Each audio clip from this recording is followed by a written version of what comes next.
Research and International Conference sa patagsang siyensya kag medisina ginpatigayon.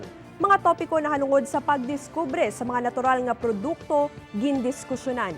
Inigitutukan ni Daryl Marie Sarmiento.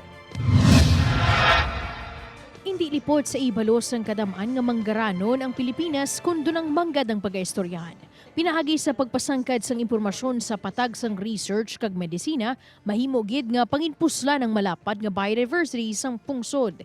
Ini magaserbe pamaagi agud mapanubo ang presyo sang bulong sa merkado sa tion nga dire mismo sa pungsod Magalin ang kinahanglanon agud ini mahimo. Access facilities at Academia Sinica.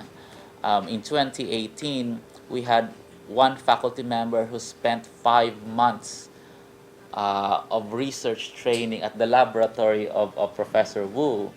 Sa ginpatigayon ng USA Academia Sinica Bilateral Research Symposium and Iloilo International Conference on Advanced Natural Products Technologies, ginsaysay ang importansya sang pagpakig-angot sa mga ASEAN neighboring countries. Medicines coming from our natural products that are developed by our own local scientists.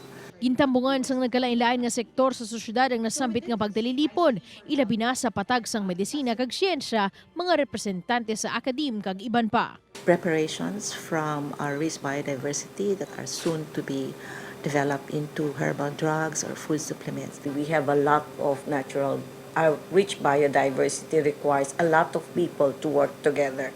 It cannot be worked on by one university or one region alone, or just people from Manila. It has to be spread and worked on by the whole country. Nakigbahin man sa pagtalilipon ng mga eksperto sa pagdiskurso na tuhoy sa biology, chemistry, pharmacology of terrestrial, marine, and microbial natural products kagiban pa. Upod kay Hans Tisierto, Daryl Marie Sarmiento, One Western Visayas.